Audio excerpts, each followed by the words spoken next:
Okay, getting a good audience out there. Hello and welcome everyone to the environmental impact of Virginia's data centers and what we can do about it.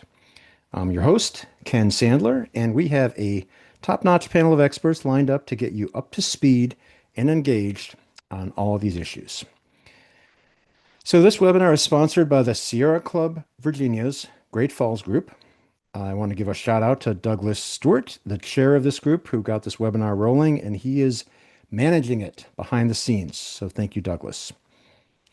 The Great Falls Group is the Sierra Club's largest local chapter in Virginia, with more than 5,000 members across Fairfax, Loudoun, Prince William, and Fauquier counties. The Sierra Club provides many opportunities for you to get active, both politically and physically. So please check them out and take advantage. With that, let's get to it. And by the way, we are asking non-speakers to turn off your audio and to mute, and so we can focus on the speakers. So yeah, with that, let's get to it. The data centers may well be the hottest issue in Virginia. We are home to a quarter of all the world's data centers today, and they're a growing issue across the globe, honestly, even garnering attention in Pope Leo's recent encyclical on artificial intelligence. Whether the Pope is watching us tonight or not, we have a great program coming up, so please allow me to introduce myself and our very knowledgeable speakers. I'm Ken Sandler. I recently left the federal government after 35 years leading green building and sustainability programs at 5 different agencies. I'm currently engaged in a range of research, writing, and advocacy projects. You can go to the next slide, Douglas. Including co-chairing the Sierra Club Virginia's Legislative Committee. I will be moderating tonight, keeping all the cats herded and on schedule. We can go to the next slide, speaking of which. Our first speaker will be Ann Bennett. Ann is the Sierra Club Virginia Chapter's Data Center Issue Chair and is lead author of the report Unconstrained Demand, Virginia's Data Center Expansion and Its Impacts.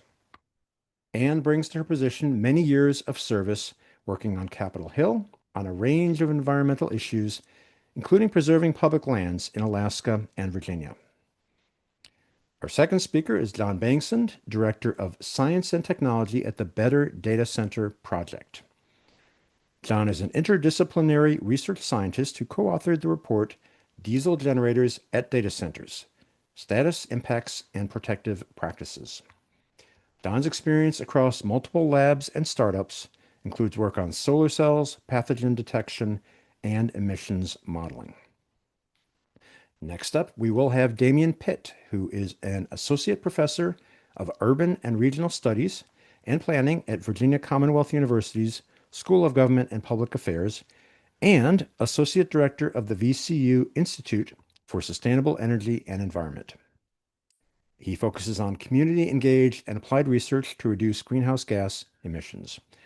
Dr. Pitt is lead author of the 2026 report, Modeling Localized Air Pollution Impacts from Data Centers in Northern Virginia. Last, but by no means least, we are honored to have Delegate Rip Sullivan. Rip has served as delegate for Fairfax County in the Virginia General Assembly since 2014. He serves on multiple committees, including as vice chair for the Labor and Commerce Committee and as chair of Labor and Commerce's Energy Subcommittee, where he helps shape Virginia's direction on energy issues. So Ann is going to start us off with an overview covering the impacts of data centers. We will then have our two researchers, John and Damian, discussing what is known about the impacts of diesel generators located at Virginia's data centers. Finally, we will end with Delegate Sullivan discussing how the Commonwealth can and should respond to all of these challenges. Our presenters will speak for about 15 minutes each. The rest of our time will be reserved for your questions, Q&A. You're invited to submit questions by using the chat. You should see the little icon for the chat, the middle bottom of your screen. The moment questions pop into your head, just put them in the chat. Make sure they're going to everyone, quote everyone, or to me, Ken Sandler. I will say the webinar is being recorded, and we plan to post it online and provide the URL to participants. So make yourself cozy, and I will turn it over to our first speaker. Anne, whenever you're ready.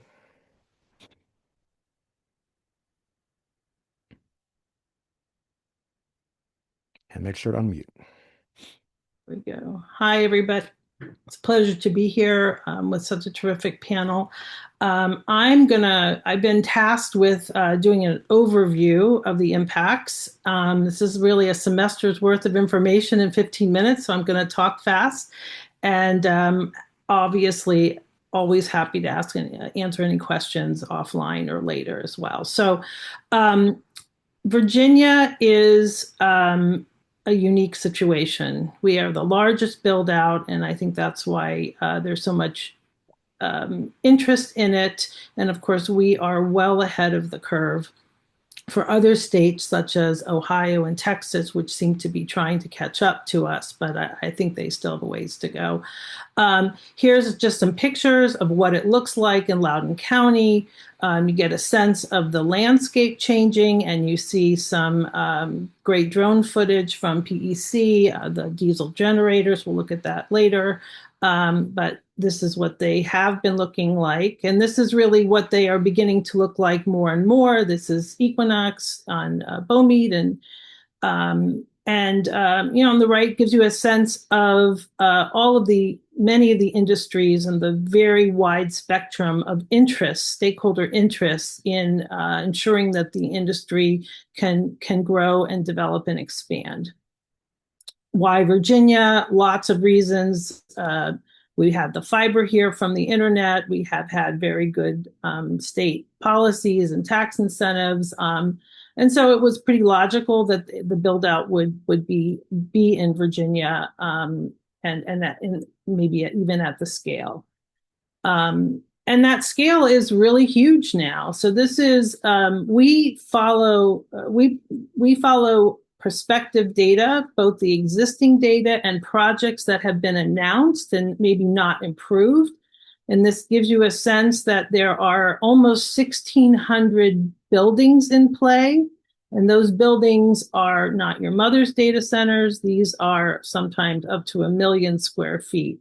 120,000 acres are being taken by this kind of development, and we are seeing expansion still. And so there are fewer than 400 McDonald's in Virginia, so it gives you a sense of how many buildings these really are. And they're all over, and that's also what makes us unique. We are over about half of the jurisdictions in the state are either have or expecting data centers. So it's pretty much everywhere, and that means, of course, that they need power and water all over the state, not just in Northern Virginia or the Rappahannock region anymore. And they are increasingly looking like campuses. Here's one in Stafford County, where you have 19 data centers proposed and 7 substations and over 2 gigawatts for just this one development. And with that comes a host of impacts that we're going to go through, whether it's noise or water or energy, and just the changing of the landscape. And here is, a fun cartoon on the left, but I think there's a lot of truth in it. And on the right is a picture of really the largest data center campus proposed in Virginia next to the Manassas National Battlefield Park. And you can see the Blue Ridge Mountains. And that is where, across the street there, data centers would be placed, 37 if it gets through. And there is actually another huge development being proposed just north of this. So this is actually in litigation. But you can see how that would be transformed. And here's one of the things that we are seeing, a tremendous build out of substations. I heard this weekend in Loudoun County, either is expecting over 50 substations just in the one county. And I have been able to document around 200. substations that are servicing data centers statewide or will service data centers statewide. So really, and they really are huge. Sometimes they're as much as 100 feet tall. And it's just a very different look than the substations I recall growing up in Virginia. Also fiber, if you go out pretty much anywhere, any major artery in the state, at least the northern part of the state in Richmond and Northern Virginia, you see fiber. It's going everywhere. It exists in lots of places, but it is a big part of the continued build out. And transmission. A lot of discussion about transmission lately. This is North Star on the right in Loudoun County, where there are it's an expanding area within Loudoun County, in southern Loudoun County. And here, a really good picture on the left around the W&OD Trail, which is a transportation and recreational resource in Northern Virginia. And that's what it looks like. And the transmission goes along that as well. And so we've seen quite a few new transmission projects considered. We're seeing a lot of backlash to transmission. The Marl was there was a lot of interest in that. That has been approved, but the Valley Link right now is a 765 kV huge transmission line that's proposed through the central region of the state. And as I said, it's really in the news, and there are a lot of property owners who could be impacted. So that is always a concern to them.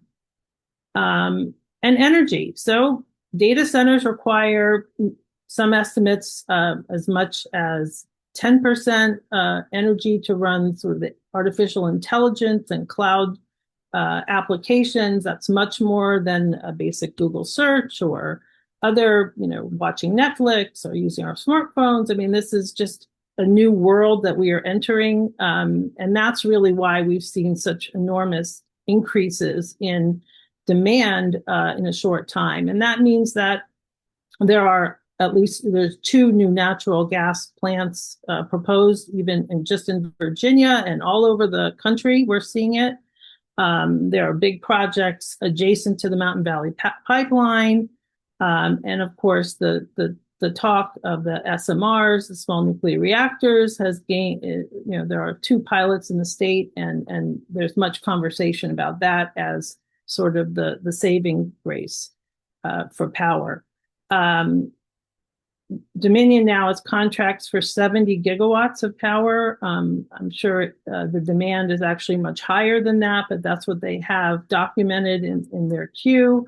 On the right, you see a power plant in Loudoun County that was purchased by QTS Blackstone for data center use. That the problem with a lot of this private purchasing now that we're seeing, it's good in that the public doesn't have to pay for it, but it's bad in that it doesn't get included in the requirements under the Virginia Clean Economy Act to procure clean energy. And so that's sort of the latest. Virginia we found 33 what we call mega projects. That means they are 1 gigawatt or larger, and well over 40 gigawatts of that, which is probably closer to, we probably need at least 100 gigawatts now of new power for these big new projects, but this is where they are. They're increasingly all over the state. 70 gigawatts of power. What does that mean? That means 80 new coal plants, 41 new North Anna reactors, or 233 small nuclear reactors if they are 300 megawatts each, which is generally what's talked about. So we're talking about a lot of very expensive new infrastructure if we continue with fossil fuels or nuclear power. I'm not going to talk much about this. This is the Vantage data center in Loudoun County, but recent studies have shown concerns, and we're seeing this now all over the country, whether it's in Louisiana with Meta, or the new project in Utah that has gotten a lot of attention. Gas is the bridge fuel. And heat islands. This is something that's gotten a lot of attention in the last couple of weeks also because there's research being done in Arizona and some projections for the Big Stratus project in Utah, which is the 40,000 acre one, where it is possible that temperatures will go up, 3 or 4 degrees during the day in the region, and maybe even up to 10 degrees at night in the desert climate. So really concerning. To my knowledge, we don't have any data in Virginia or in Loudoun in particular on the heat island impacts, and certainly that would be good to have. Generators, we're going to hear a lot more about it, but this is what they look like in some different forms in Northern Virginia. This is what they look like on the left when they're running. That was during the sleet storm that we had this winter. And if you look on the right, it gives you a sense of how many generators have been permitted in the last few years and how the market has changed in just the last 2 or 3 years. Now we're over 12,000 permitted generators, and that with over 31 gigawatt capacity. And so it gives you a sense of the magnitude. And we are on track in 2026 to definitely have more permits than last year. Just want to mention that there was a very good bill introduced last session called HB 507 that would really aimed to mitigate some of these diesel generator impacts. It did not pass in this format, but I think this is the way to go. Ratepayer concerns also in the news. The PJM costs are going up. That's our grid. State has approved increases as well, and this is happening all over the country. And of course, the changes at the federal level, both the federal legislation and constraints on renewables is contributing to rate increases. And then there's the tax burden, and I'm going to let Delegate Sullivan really talk about how much, but we're at 1.9 billion that the taxpayers underwrite each year for these major companies, and it's incredibly costly to taxpayers. And just finally, really here, land use impacts. This is a picture of Amazon right behind single family homes, noise, inadequate buffers, impervious surface. We are seeing it all in Virginia. On the left, top left, is a new Amazon development that is adjacent to manufactured home communities by right, so they just couldn't weigh in on it. You can see Chuck E. Cheese is next to Amazon in the Dulles region. Here's a facility right behind a school in Prince William County, both sides of it. Here's, again, substation, an Amazon on the right next to a park in Fairfax County.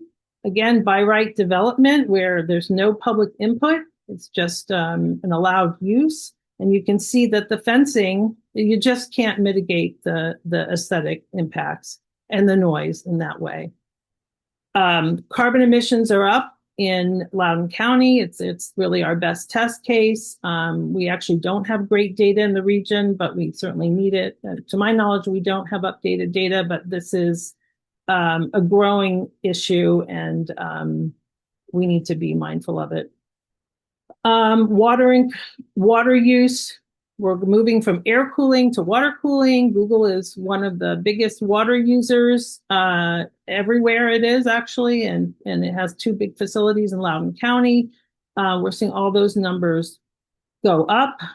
We don't always have the information we need as the public. They're not very transparent, these companies, and even very hard to solve problems when you don't have the data. And then we're hearing more about water quality as well.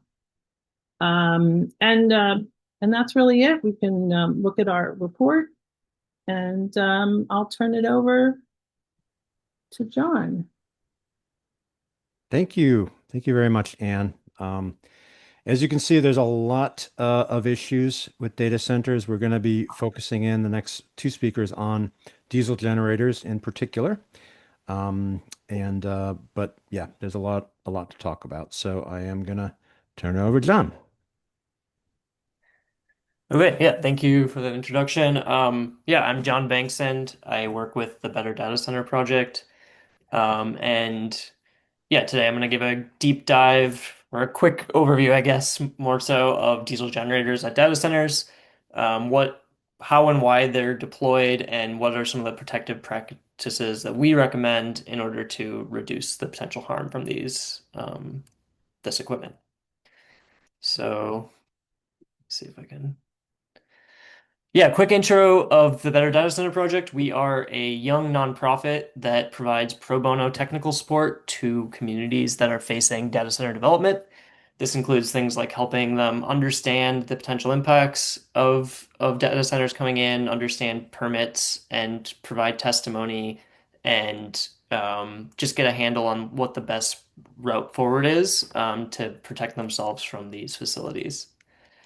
When we do this work, we also often distill it into reports like this diesel generator report. I'm going to just touch on a little bit of this today, but if you are interested in more detail, you can find the full report at our website, betterdatacenterproject.com. And we try to make these reports accessible to everyone so that everyone, like communities and organizations, have the information and the tools they need to understand how to best move forward with protecting themselves from data centers. Um, So first, how many generators are at a large data center, and why do data centers have generators in the first place? So data centers have really low downtime requirements. They can only be down for less than an hour a year, but depending on the tier, or for some tiers, it's maybe less than 10 hours a year. So because of that, they need to be able to provide consistent power even when the grid is unstable or when there's outages. And so for that reason, they have backup power, and the vast majority of data centers use diesel generators for their backup power. In Virginia, we estimate that over 95% of the data centers use diesel generators. This is just kind of the industry norm, there's some state-of-the-art facilities that are starting to move away from this. Um, Large data centers, like the ones being developed now for AI, which can be hundreds of megawatts or even a gigawatt in size, typically have hundreds of these units, as many as 500 or 600 for some of the larger campuses. And each of these units you can see, Anne showed a lot of great photos in her presentation, but here I also have some satellite imagery of one site in Virginia. And you can see that each unit is a pretty large boxy thing that's a enclosure and some air handling equipment around it. And each of them is about the size of a train car. Um, Typically, data centers build in some redundancy with this. So if a data center has 100 megawatts of grid power that it needs, they might build 120 or 200 megawatts of diesel generator capacity in order to ensure that even if some of the generators are out of service, that they can still fully power their facility. Um, so yeah, Anne mentioned some of these numbers, and my numbers are actually out of date now, because these are as of the end of 2025. Um, but nationwide, we estimate that diesel generator capacity has tripled from 2018 to 2024. So from about 20 gigawatts in 2018 to about 60 gigawatts in 2024. And in the state of Virginia alone, as of the end of 2025, there's over 27 gigawatts of capacity. As Anne mentioned, that number is now up to 31 gigawatts. So it's really climbing rapidly by over, on average, over 5 gigawatts a year at this point. And then to put this number in context, this power capacity is enough to power 20 million homes, which is 5 times the number of homes in Virginia. So this is really massive compared to other electricity uses in the state. Broadly, there are two main types of generators used at data centers. You might have heard of Tier 2 and Tier 4. These are EPA emissions tiers that determine what level of pollutants can be emitted by these generators. Tier 2 is the older standard. It's a couple decades old at this point, and it applies to emergency generators still today in most states, though that just changed in Virginia. This allows much higher levels of air pollutants than the modern standard, but these can only be used for emergency scenarios. The other type is Tier 4, which is the newer and the strictest standard, and this applies to non-emergency generators. This is about a decade old at this point, and Tier 4 systems they use exhaust after treatment to reduce the emissions of nitrogen oxides, particulate matter, and other pollutants by up to 90%. So currently, the vast majority of installed backup generators at data centers are Tier 2. And in Virginia, it's over 80% right now, though that number is declining due to recent changes. So actually looking over time, here's the newly permitted capacity per year, and green is Tier 4. You can see in 2025, that was the first time that Virginia permitted over half of its capacity in Tier 4. And this was likely mostly anticipating the bill that just passed this year, which is HB 507, which requires Tier 4 generators for all new data centers beginning this year. So going forward, the vast majority will be Tier 4, though other states are still lagging behind on this. Now, when are generators used? This is kind of the most important distinction, especially when we're thinking about Tier 2 versus Tier 4 and what the potential impacts from those two might be. So historically, generators at data centers have just been used for testing and maintenance and then emergency backup. So all generators need to go through regular testing to make sure they're operating properly and that they're prepared in case an outage occurs. And this accounts for usually around 10 to 30 hours per year per generator.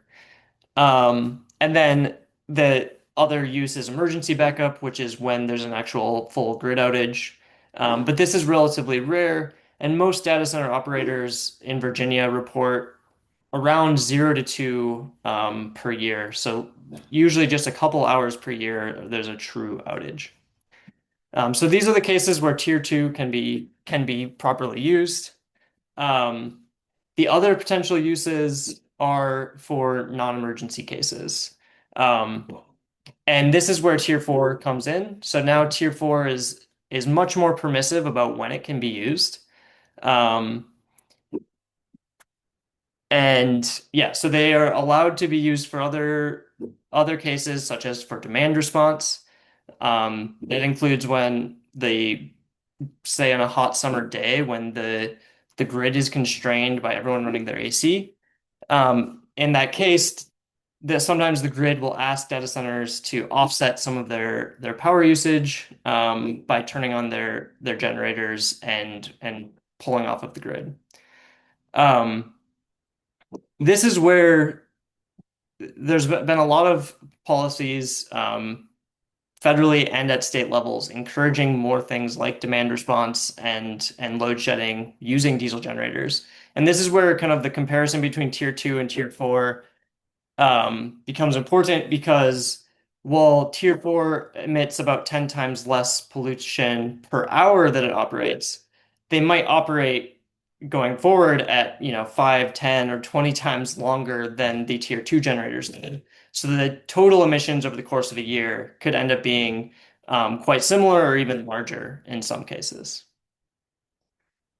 Yeah, and then just kind of talking about demand response a little bit more, just about trends that are happening here. So Trump's ratepayer protection pledge included aspects of encouraging operators to use their diesel generators for demand response. The EPA has changed some policy about when even now Tier 2 can be used for demand response in some cases. The Virginia DEQ currently counts demand response as an emergency use. And this was showcased last July, where in Loudoun County during a heat wave, a number of diesel generators were used. You might have seen reports about this or might have experienced it if you live in that area. So yeah, what are the impacts from generators?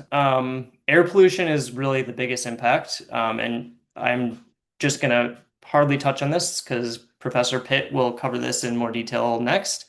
But basically, diesel generators can emit a lot of nitrogen oxide and PM 2.5, which contribute to ground level ozone formation and can directly impact asthma, heart disease, strokes, cancers, all things like that. And so these can really have catastrophic health impacts, which a lot of people are starting to study further now. And yeah, Professor Pitt can comment on in more detail. Other issues include noise pollution. This is not the primary source of noise from a data center. Usually, most noise pollution from data centers is from their cooling equipment or if they have any on-site power, any on-site gas turbines. That's where most noise complaints come. But generators are quite loud. They can emit 80 to 100 decibels of noise at a distance of 20 feet, which is similar to if you're riding a lawnmower. So from a distance that dissipates obviously the further you are from the property line, but if you have a data center in a residential area, during one of these outages, the noise will be noticeable and will affect quality of life. Another aspect is risk of diesel leaks. So these are relatively rare, but we have identified 7 incidents that happened at data centers since 2022. And with the proliferation of these larger and larger facilities with huge numbers of units, we're starting to see storage climbing up to over 1 million gallons of fuel at a single site in many cases. And some sites get as high as 2.5 million gallons. So just the fact of having that many gallons of fuel, having all these extra tanks, there's a lot more chances for failure and a lot more opportunity that we'll see more of these spill incidents, which can lead to often just contamination of the soil, but in the worst case, they can end up reaching groundwater or stormwater or other surface water. And then finally, there is a climate aspect to this. So diesel is very carbon intensive. It emits about twice as much CO2 per kilowatt hour as compared to the grid. And generators generally represent around 1 to 3% of a data center's carbon footprint, depending on how much they run. So it's not the main thing. The main thing is the primary power they're getting, but the more they're allowed to run, and especially if they became allowed to run almost indefinitely for demand response, this number could climb significantly and increase the climate impact from these facilities. Okay, so our recommended practices to reduce harm from these. Our first recommendation is just that going forward, data centers should be using batteries. And there hasn't been any uniform policy around this in the country, but we are starting to see this adopted a little more often in states like California. But still, there's a long way to go here. And battery systems are quite expensive, which is why they haven't been deployed widely yet. But their cost has been coming down. And really, just a few hours of battery capacity could cover the vast majority of outages and reduce the need for diesel generator backup power significantly. And this would also, a few hours would be enough to cover the hottest hours of the day on the summer, which would allow them to participate in demand response programs as well without polluting the nearby neighborhoods. If batteries are not an option, we do recommend that states require Tier 4 generators. This is passed, as I mentioned, in Virginia and takes effect in July. So Virginia is doing a good job there. But our caveat to that would be that we also recommend that all non-emergency use, like demand response, is prohibited for diesel generators. Just because they emit so much more nitrogen oxide and particulate matter than the grid, it's really unfavorable to let them operate for anything other than completely unforeseen outages. So we would really prefer that planning goes into having batteries or other things like spatial load shifting, reduce the demand during that peak demand so that they're not needing to use these non-emergency purposes.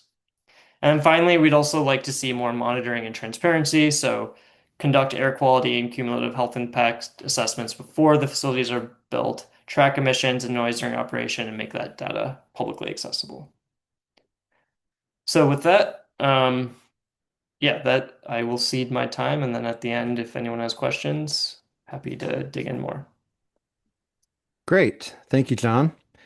Yeah, it was a very good discussion of diesel generators, and we are going to now delve deeply into the diesel generator question and air pollution. And we have Professor Pitt to do so. So, Damian, it's all yours whenever you're ready. Okay, thank you, Ken. Sharing my screen now. Can you see that? Yes. Excellent. Okay, so yeah, I'm going to be talking just about the results of research that I did with my colleague Ivan Swen here at BCU. We're representing, as was said earlier, the Urban and Regional Studies and Planning Program.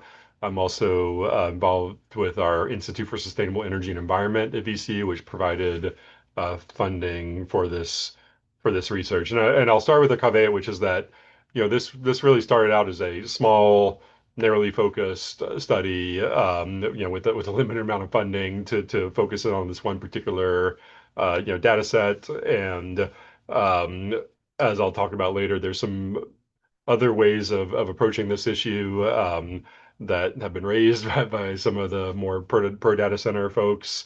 And yeah, I just want to kind of set the stage there that this research, is what it is, and there's other ways of parsing the data, some of which I'll get into at the end here.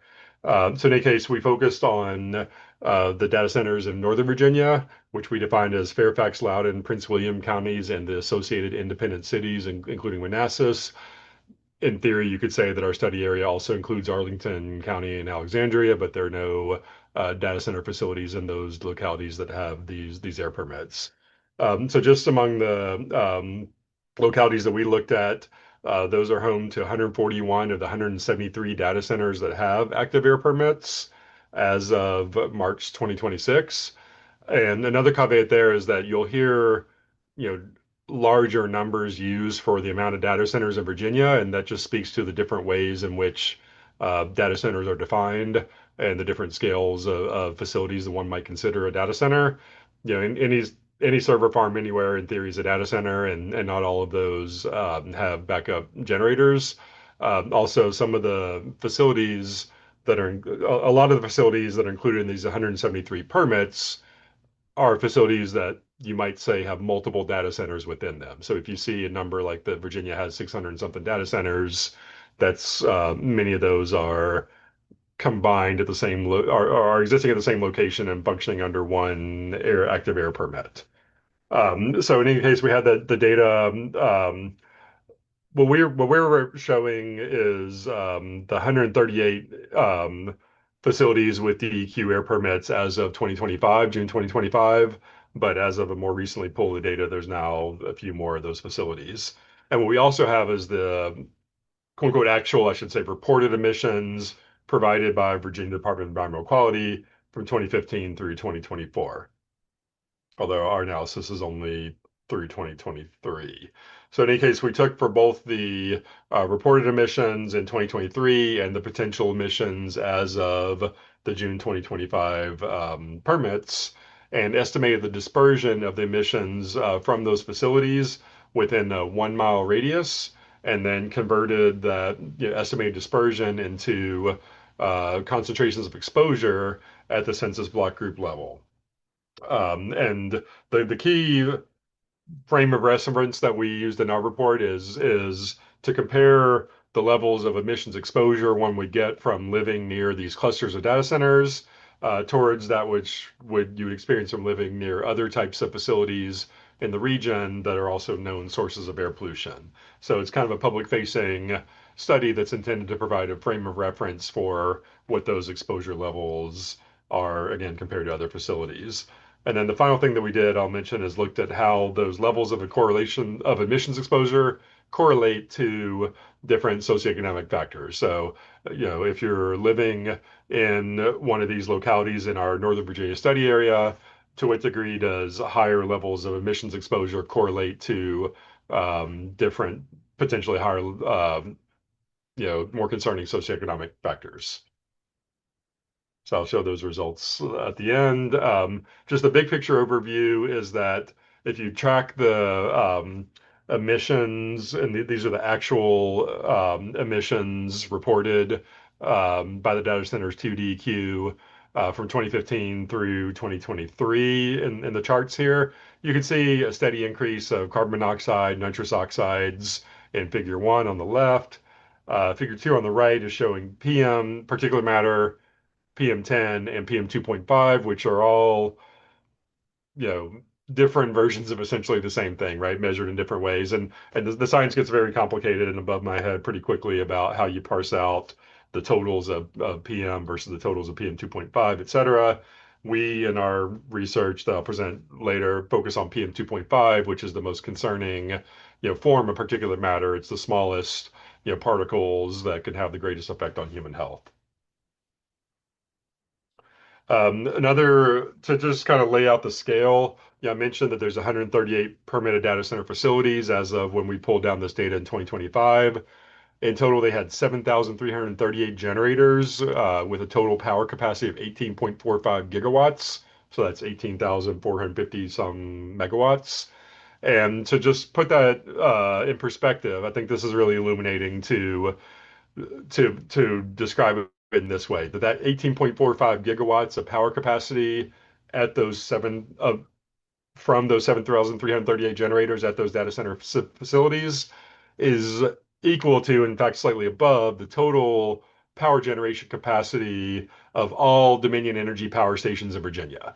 So all Dominion Energy owned and operated facilities, not including other facilities that they purchase power from, but the ones that Dominion owns and operates is equal to about, I believe, 18.15 gigawatts of power. And there's more power represented just at those backup generators, just at these facilities in our Northern Virginia study area. So what we're looking at here is how the emissions compare to the other notable facilities that I mentioned before. So on the top row here, we have the reported emissions in 2024. So you see a total across those 7,338 generators of 195 tons of carbon monoxide, 677 tons of nitrous oxides, and 49 tons of particulate matter. As you look down the list, you can see how that compares to the other notable facilities that we looked at in terms of the emissions that they're reporting. So you can see a compressor station, which I chose as one of these notable facilities because there's been controversies about proposed compressor stations in other parts of Virginia, and really an individual compressor station, at least the one in Leesburg, puts off far less emissions than the total combined impact of these data centers. And in fact, some of these data center facilities, in some cases, a single facility will put out more emissions than this compressor station does.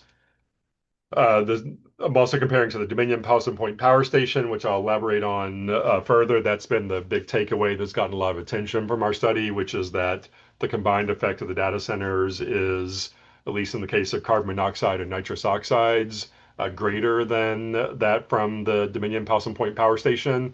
And we'll delve into that a little further later. Landfills, turns out, put out a lot of carbon monoxide, so that's the biggest number on the carbon monoxide chart. Wastewater treatment plants, et cetera. But if you look down at the very bottom, the highlighted combined total for all the permitted emissions, as you can see, it's far and above the total amount of pollution you're getting from any of these other facilities. Now, again, nobody thinks that we're going to hit that total amount of permitted emissions, but if we but it helps to frame the debate when we talk about using data centers for other types of reasons, using those backup generators for other reasons besides backup power and testing. That's going to, if we do so, that's moving us from these numbers in this top line to some degree towards these numbers in that bottom line. The other thing I'll mention here is that these actual emissions on the top here for 2024 include the Vantage 2 facility, which a lot of you guys are probably familiar with, which uses on-site natural gas for primary power generation. So this is a facility that was able to take advantage of a local zoning loophole that has since been closed in Loudoun County, and was able to get a permit from DEQ to operate with natural gas for its primary power in addition to its diesel backup generators. So when we look at this top row here, we're looking at primarily the impacts of diesel backup generators, but also in the case of that one facility, the primary power generation from natural gas. Another quick command as we're talking about comparing to natural gas power plants. There's a number of different natural gas power plants in Virginia. They're pretty widely varying in terms of the size of their power capacity and the amount of pollution that they put out. So the two that we looked at in our study that are in our study area are Possum Point again, and another one owned by a company called Panda Stonewall LLC, operating as Potomac Energy Center. And so you can see that those are kind of like mid-size facilities. There's another facility down here in Richmond that's a natural gas power plant that puts off way less pollution, at least in terms of a couple of these metrics here. And so that's just a frame of reference. Not all natural gas power plants are created equal.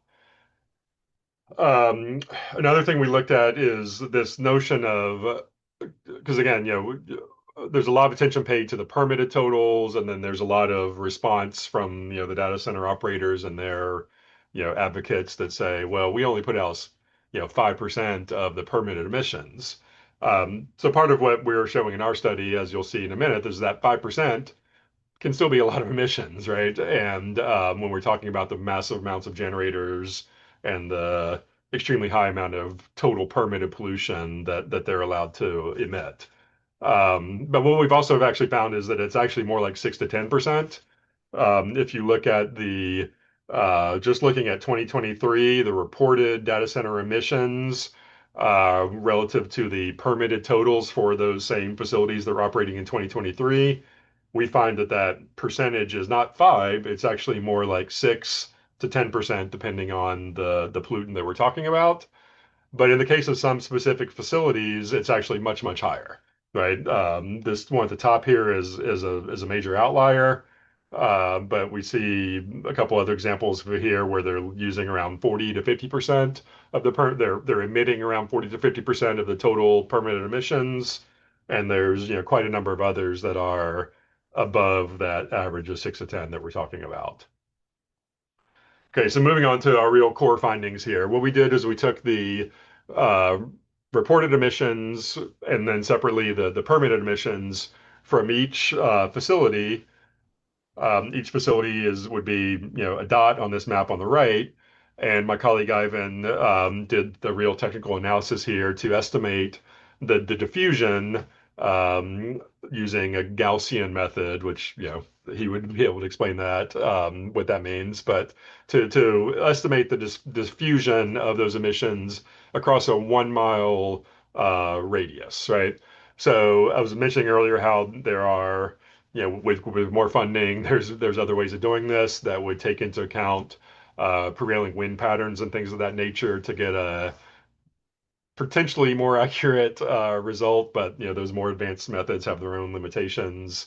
Those more complicated methods, I should say, have their own limitations. What we did was a relatively less complicated, more straightforward estimate based on a diffusion across a 1 mile radius. So what that results in is this image on the left, which is the more visually compelling image that shows, there's dark red dots amid these red blotches here in Prince William County and Loudoun County and Prince William County, where the two primary clusters are located. And some of these other areas, you can see more effectively how the individual red dots result in this collective color on this blue to red scale as to what the pollution diffusion is in the case of nitrous oxides. But this is really just a preliminary step. Our actual results are where you see here on the right, where that diffusion has been derived down to concentrations of exposure in terms of tons per year that you're exposed to per square mile at the census block group level. And that's where you get the image there on the right. And then, these now being our primary results, which is those, derived totals of emissions at the census block group level compared to what you would get from other facilities, right? So you can see here that in the case of nitrous oxides, living in one of these areas of clustered emissions in Data Center Alley or down here in the Manassas, Prince William County area, that's resulting in a similar level of exposure as indicated in the orange coloring here, as you would get from a lot of these other types of facilities, including the natural gas power plants at Painted Stonewall and down here at Dominion Possum Point, right? Again, some of these other facilities, the landfills, the wastewater treatment plants are putting out more nitrous oxide. You're being exposed to more pollution if you're living there, but compared to a natural gas power plant, it's pretty similar. And again, this is just the reported emissions, right? For CO, similar methodology applied for nitrous oxides, and nitrous oxides where we see the largest total tonnage of emissions coming from these data center generators. And that's also compared, and in this case, that's exceeding the amount that you would get from living near a power plant, living near these two power plants. Particulate matter is a little bit less, but still potentially concerning. Now, here's where you look at the potential emissions from the permits themselves, and that's where, again, the numbers are off the charts. We'll need to get into the details. You can just see visually.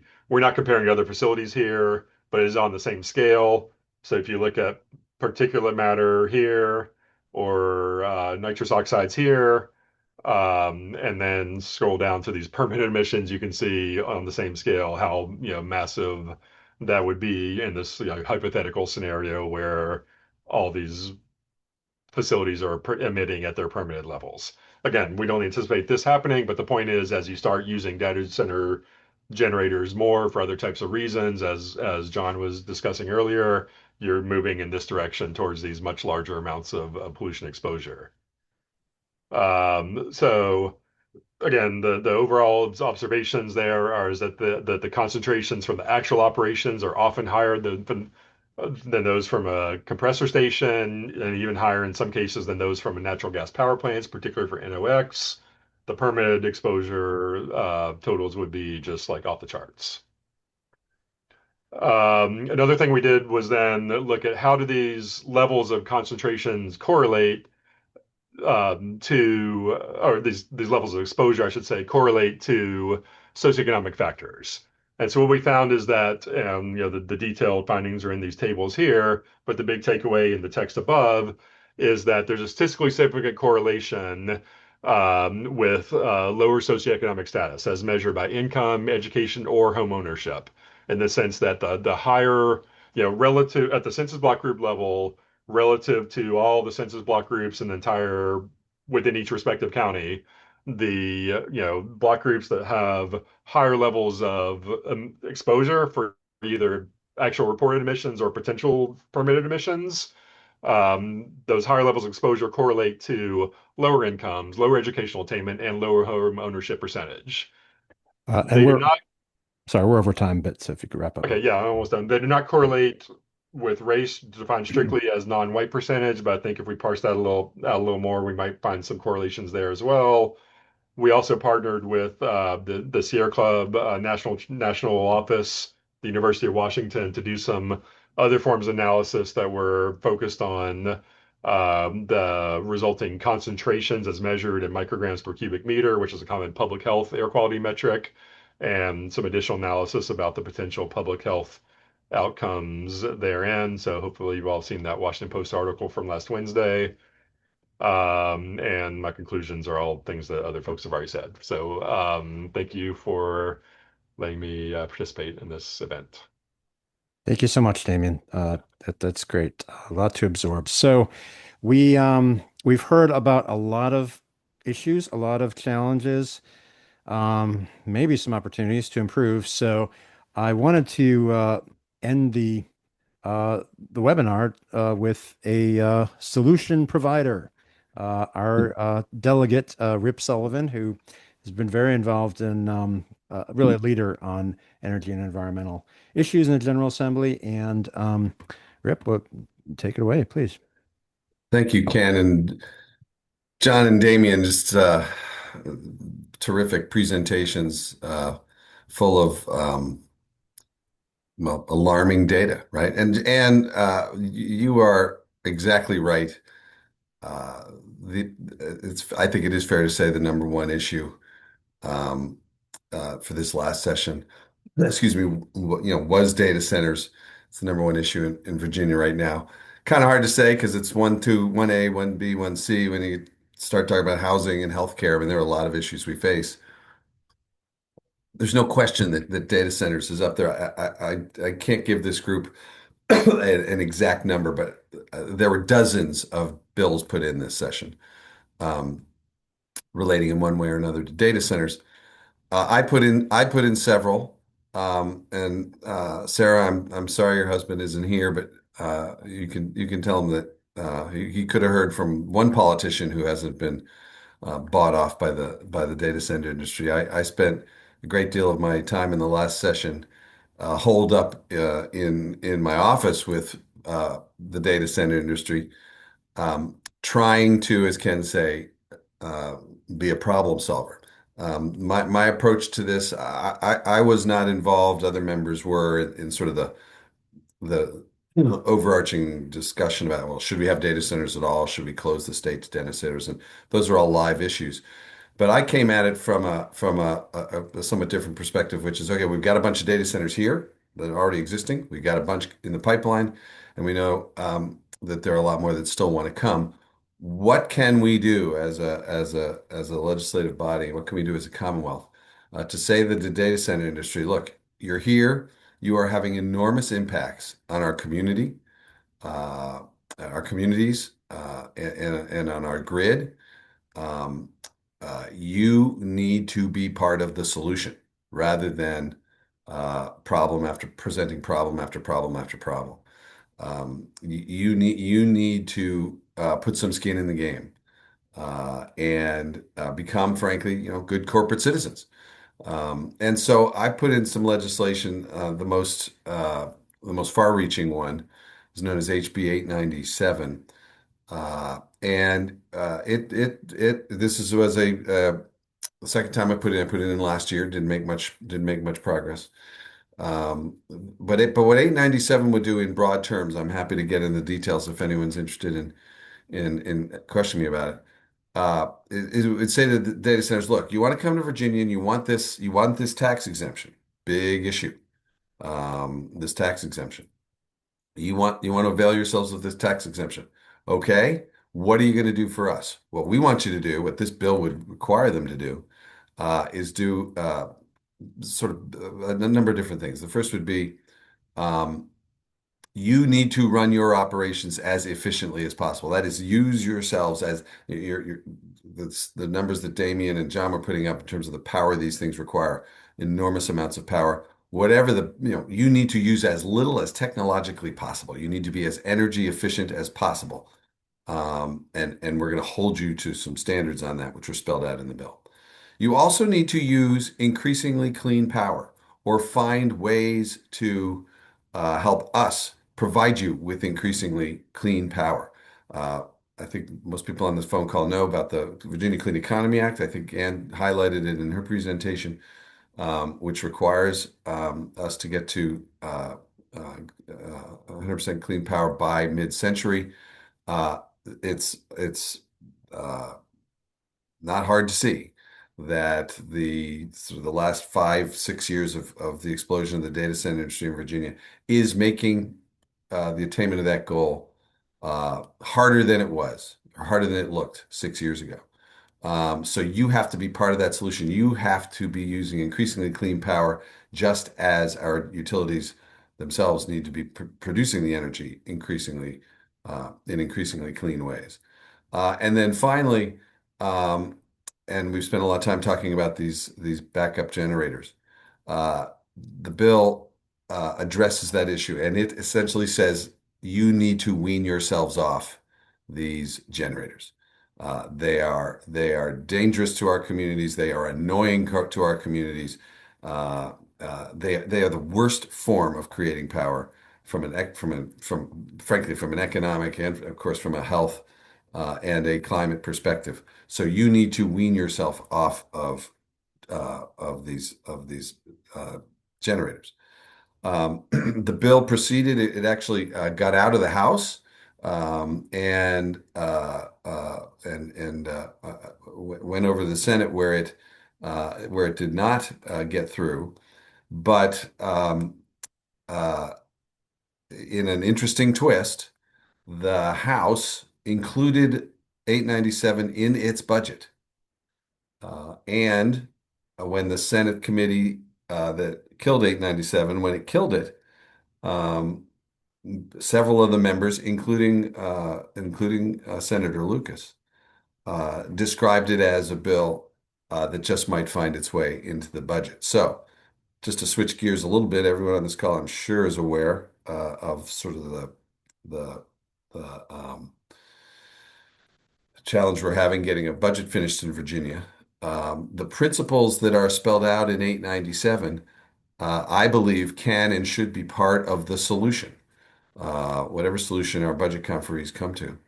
Uh, in our budget, and by that I mean you've got the Senate, which is understandably upset about the tax exemption and its cost to the taxpayer. The tax exemption is not a check that anyone's writing to the data centers. The taxpayers are not writing checks to the data centers, but it is foregone revenue. We don't make them pay to the state things that they otherwise money that they otherwise want. That's what the Senate's interested in addressing, is that revenue issue. The House through 897 is interested in putting constraints on and essentially turning the tax exemption rather than just a giveaway into an incentive that says if you want it, you have to behave better from a climate and an electricity, from an energy usage perspective. And that bill, I believe, is on the table as part of at least a solution to the budget impasse that we find ourselves in. And we're going to know the answer to this within a couple of weeks because the House has been summoned back on June 18th to deal with what we hope will be an agreed to budget, and the Senate has been summoned back on June 22nd. So the concepts that I laid out in HB 897 are still alive and well, even though they didn't pass the General Assembly in the context of the budget. I tell people I'm not at the table because I'm not a conferee, but I'm sort of at the kids' table. And and I know who is at the table, and I've been talking to them and a lot of other folks, including my friends at the club, talking to some of these decision makers to make sure that they take the opportunity to improve the behavior of the data center industry through our budget process. One quick bill I want to talk about that I also put in, and which the governor's already signed, has to do with, and again, it has to do with trying to make data centers part of the solution to the challenges that they're creating for us. It has to do with reusing the heat that these data centers create. A data center is a giant heat pump. One of the reasons they need so much cooling is they create so much heat. And there are places all over the world, and even other places in the United States, that have found creative ways to use that heat in productive ways, which both reduces the power necessary to power the data center and can reduce the footprint and costs and the energy consumption of nearby facilities. For one small example, the pool at the last Olympics in Paris was heated by a heat pump. There are places in the world where buildings near data centers are heated. You pipe the heat from the data center to nearby buildings and reduce everyone's power usage. Here's an interesting possibility.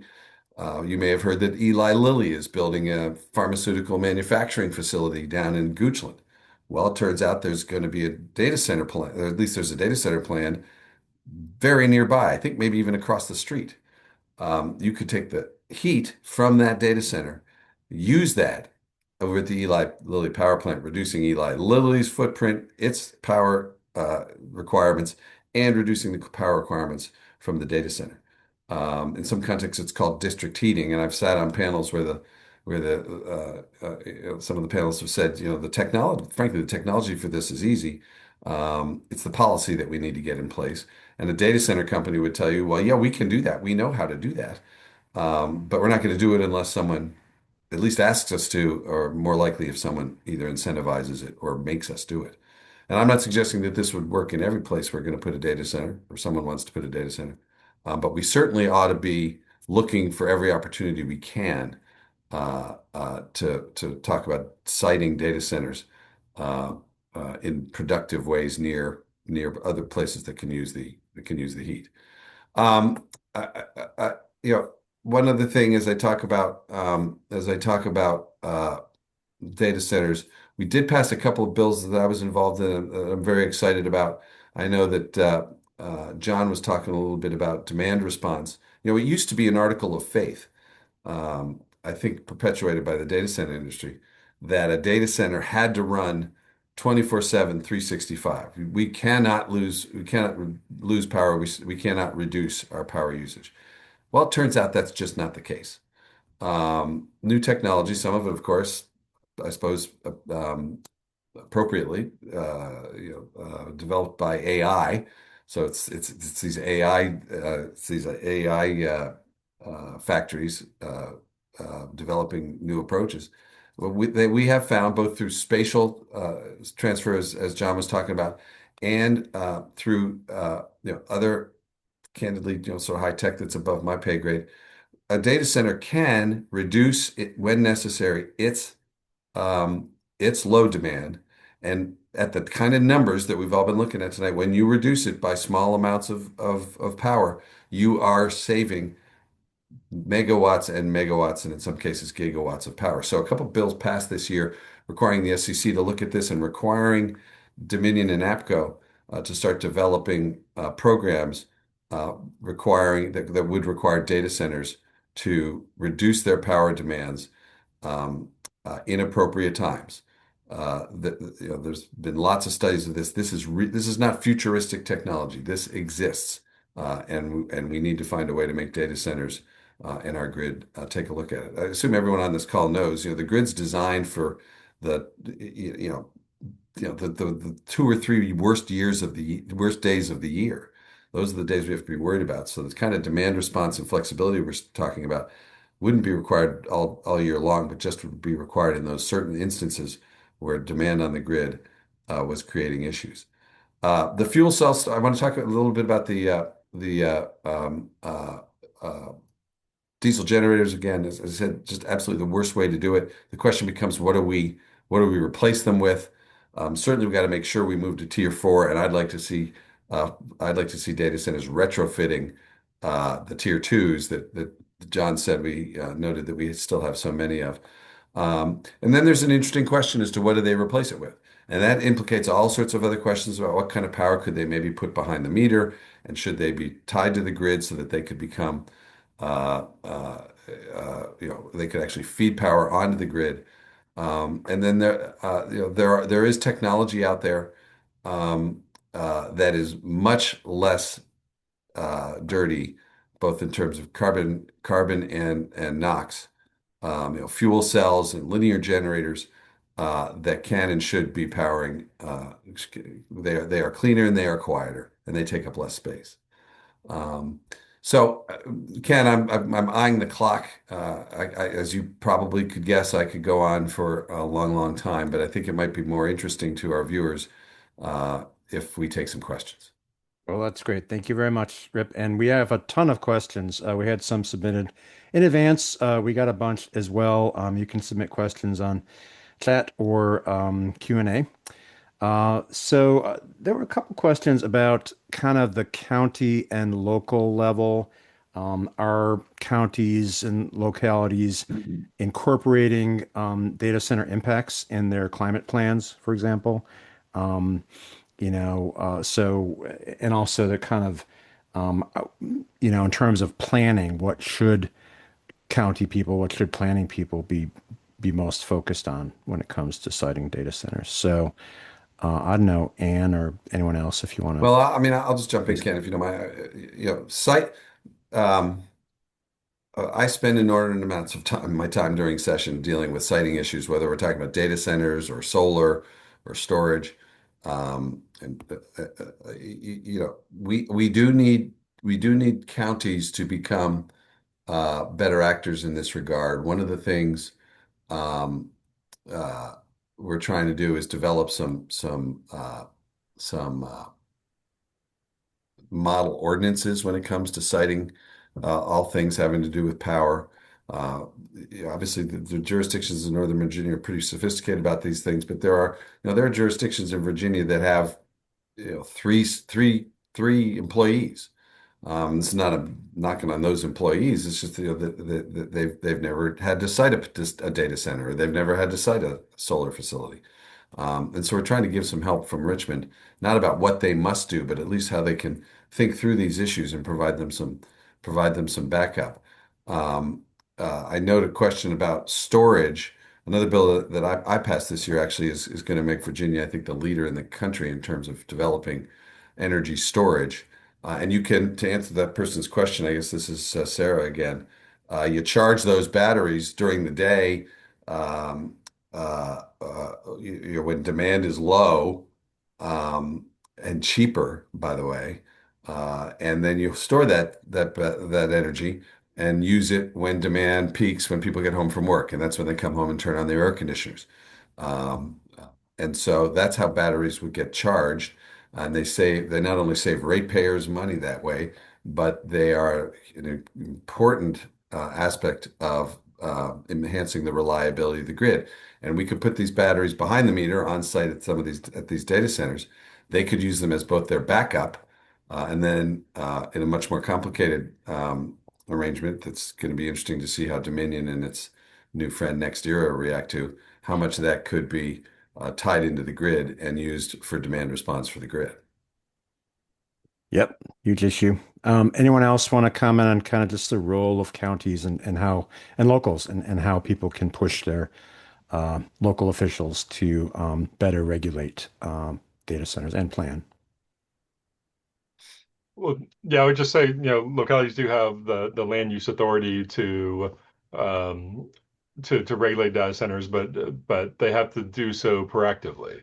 You know, in order to, and I would suspect, I haven't really done analysis on this, but often what happens is when new types of land uses emerge that are that quickly gain popularity and quickly become controversial. What happens is that the localities are not prepared to zone for them, and often because they don't even have them defined as a specific type of use in their zoning code. And this is an issue that we've run into with utility scale solar, or distributed solar as well, where at both that kind of local small scale and as well as at the larger solar farm scale localities, um, they've taken different directions as to whether they want to use their zoning authority So to it's like, encourage them more or to restrict them. But the point is that it's an issue that has required kind of rapid response, and that's been clunky. So if a locality does have concerns about data centers and impacts on their community, they need to proactively um, address them through long range, through the construction of their zoning code, not just in response to specific projects. Once you get to this level of a specific project, in many cases the damage might already be done. As Ann was mentioning before, a lot of these projects were by right in Loudoun County. So yeah, that's my response to there. yeah, Ken, here is the grand puzzle that if anyone on this call can help me figure out, I'd appreciate your help. But we've got enormous challenges in Virginia relating to energy. We got data centers that affect the entire state, and by the way, are used by everyone in the state. If you have a cell phone, you use data centers. Um, we have huge load growth. So this is a statewide problem. But what we have is 130 localities making decisions that affect, for better or for worse, those statewide issues. And those localities aren't responsible for statewide issues, right? They're responsible for what happens inside their borders. And I understand local control, but I could give you example after example of a locality that will, in the same board meeting, approve a 50 megawatt data center and turn around and reject a local farmer's solar project, a project that might help power not just that data center, but all of the power needs around the state. And so that's frustrating from a siting perspective, because while no one wants to take local control away from localities, we have the decisions they're making have enormous impacts statewide, and we need to find a way to knit that together. Right. We have a ton more questions. Won't get to all of them, but there were some questions about noise and the impacts on health and all that. So I don't know, Anne or anyone else, if you might want to address what we know about noise impacts of data centers and how they impact communities. I mean, I think this is one of the impacts that gets the most attention, because once the buildings are built, it really has a huge impact on 24/7 life. And so you don't, in the rural areas, this is not as big an issue, but we've begun to hear more anecdotally now that families can't sleep at night, that there's disturbance, there's no relief from it. There's a range of decibels associated depending on the technology in the building. We are seeing some localities require studies. There's, before and after studies, but most jurisdictions have not regulated noise specific to data centers. And so they're regulated under the typical noise ordinance, and they're not making changes to address the 24/7 nature of it. So we are going to begin seeing studies, I think in Fairfax, for instance, and we'll have a better sense of what the different technologies are utilized. But I think this is a big part of, particularly in Northern Virginia, where we continue to see siting adjacent to residential more and more. You see it all in the big three jurisdictions. I think there will be more and more noise complaints over time, and I think that will eventually get the attention of local decision makers. But we're just really at the beginning of this. Fair enough. Next question, really about how does the data center issue tie into the energy affordability issue? I'm going to throw this to Rip, because I bet you have people yelling at you about their energy bills. And yeah, how do these two issues tie together? Yeah, all the time. And so JLARC, the Joint Legislative Audit Review Commission, it's sort of our congressional budget office, did a report now 2 years ago, time flies, 2 years ago, in which it concluded that data centers were not yet affecting residences' ratepayers' bills. The key sentence, from my perspective, in that finding was the word "yet," because 2 years in this environment, it can be a lifetime. I don't think there's any question of the concern about making sure that the data centers' power needs not show up on our bills, and we've made some progress in that regard. We've required of the SEC, we've required of Dominion a new ratepayer class, so that data centers are the buzzwords are the data centers are paying their fair share. They've said so publicly, and some of them even went to the White House and talked about it. They've been walking around Richmond saying that they recognize they need to pay their fair share, and we ought to take them at their word. And that means making sure that the SCC and Dominion and APCO, and for that matter, the co-ops, are drawing lines around the data centers, and making sure that they're paying for their power, and we're not paying for their power, and and their transmission. Right, huge costs associated with transmission. So and that again becomes sort of part of my refrain of, if you're going to cause the problem, you gotta be part of the solution. Amen. Next question about data sharing and transparency. Well, basically, and let me ask John and Damian to start out with. I mean, what is the data you don't have, you haven't had access to, and what would you really uh, like to have? What would be really useful to have?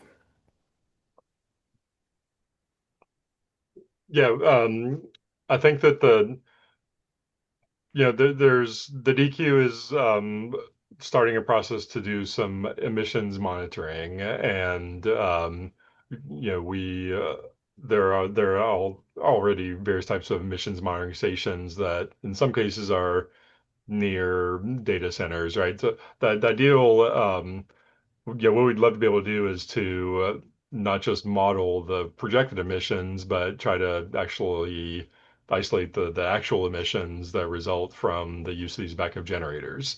But what we need to do there is to be able to um, merge the air pollution measurements from either existing or potential future monitoring stations with information on when the generators are actually operating. And so that's the answer to that question is there. If we could actually get the data center operators to tell us when they are going to run or when they did run their backup generators, then we'd be able to actually measure the actual we'd have we'd be able to come closer to actually measuring the true emissions from these facilities. Great. Other comments from speakers about data sharing and transparency? I had a few comments about the not being data centers not being very forthcoming. Well, I think there's a bill that passed the General Assembly on water transparency. So I think we're going to get some data in the aggregate about water usage. But I just want to reaffirm what Rip said is that historical data is just always lagging here. And so that's why we really have to look forward. It's not, the JLARC study was amazingly helpful, but it was really out of date on energy when it was published. And so we also have to really ask the state to begin to project more regularly so we can plan better and so that localities and the state can do that together and we won't find ourselves in the hole that we go in. But it is very encouraging to at least we will begin to get water data, and I think that is increasingly going to be an issue with the water needed to cool the data centers.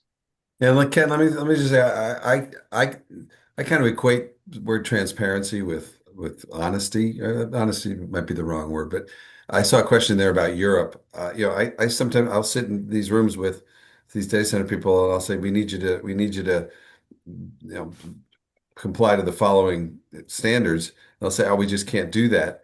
And as your questioner rightly noted, they do it in Europe.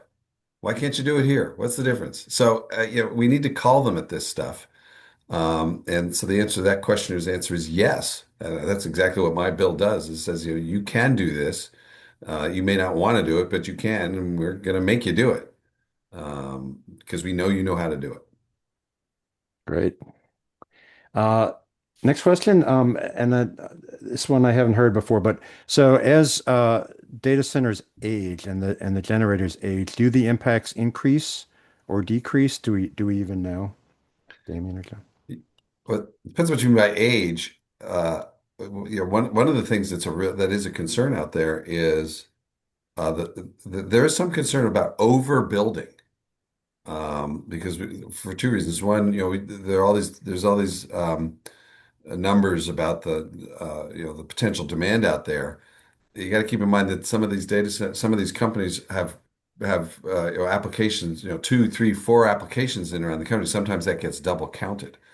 The other thing is, you talk to a lot of folks in this industry, they will tell you that as the technology gets better and better and better, chips are being invented that will use less and less, energy. And then we could find ourselves building power generation and transmission for a demand that we thought was going to be here, but instead it's actually here. So they may change as they age. I don't think these things age particularly because they replace these chips every couple of years. Well, especially when they I get assume tax that credit. the building itself ages, of course, but Mhm. like any building. But that's why we ought to be building them incredibly efficiently. These should be the least. These should be the most efficient buildings we can make. We can technologically build. Fair enough. Got a question about personal AI use, chatbots and all that. How does that impact the overall, the impacts of data centers? Should people cut down on their own? I mean, I know it's a little bit beyond the scope of what folks discuss, but any comments on that? Uh, I don't think we're going to boycott our way out of this problem. Um, you, I think it seems to me we're rapidly getting to the point where you can't not use unless you're going to move into the woods and move off the grid. Uh, you do a Google search now, you get an AI answer. Right. Right. I think another important aspect is that this is kind of like, a classic personal responsibility thing where, you should recycle, you should save your turn off the lights. Individual people using less AI isn't gonna, I mean, it definitely has an impact on demand, but so much of this is coming from huge corporations using this for all of their operations and using it to code things and using it to, so yeah, individual stuff is, I think, probably a small slice of the pie. Fair enough. We got a question on whether there are any wildlife or sort of habitat environmental impacts of data centers. Anyone have any comments on that, Anne or anyone else?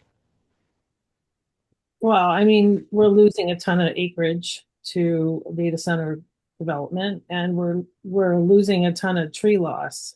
We haven't been able to quantify it, but it's something, also between the warehouse construction and the data center construction, somebody really needs to look at, how much forest land has been lost and what the impact on ecosystems are. Yeah. Sure. And then finally, we're getting towards the end. I did want to get back to kind of some of the local issues. I mean, if there are data centers planned in your community, what are the key questions you should be asking and demanding of public officials? And related question was kind of how, if the data centers and the officials have made certain promises about how much energy, water, et cetera, noise levels, et cetera, how should local folks, make sure that they keep to their promises? Well, that sounds like a political question, so it's probably meant for me. I think we're seeing it happen, right? We're seeing people show up at boards of supervisors meetings, demanding information, and yes, they're entitled to it. I think they're entitled to demand of their boards that these things not be in a bunch of people's backyard. I hasten to note that what's interesting is, you know, Loudon seems to me to be saturated. I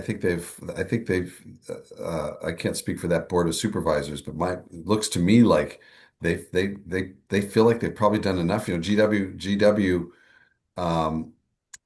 sold its Loudoun County campus to it was either Google or Amazon, and said out loud, "We're going to build a data center there." And the board of supervisors said, "Oh no, you're not." Right? Even this is Loudoun County. I think they've realized that they may have gone a little too far. I've got legislators approaching me on the floor of the House of Delegates saying, "Hey, from down in deep Southwest Virginia, saying, hey, we want data centers down here."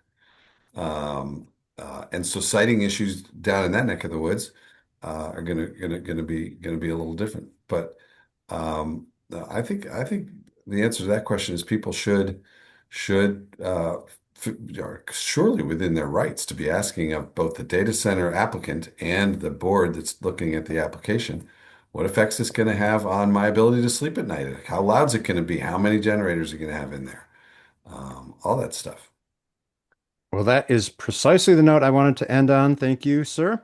That, don't get discouraged. Don't give up. We, you know, we have public officials we can nag and work with, and and we can highlight these issues, get people involved. And, from the participation we've had here, I know people are very interested in the issue. And yeah, please keep engaged, stay informed, stay active. And thank you all. Thank you very much to our speakers. And thank you for everyone who showed up today. We will post this and appreciate your contributions. So thank you and take care. Great to be with you, Ken. Yeah. and Yeah. Appreciate the invitation. Everyone have a great evening. Thank Yeah. you. Thank you. Thank you all. Everyone.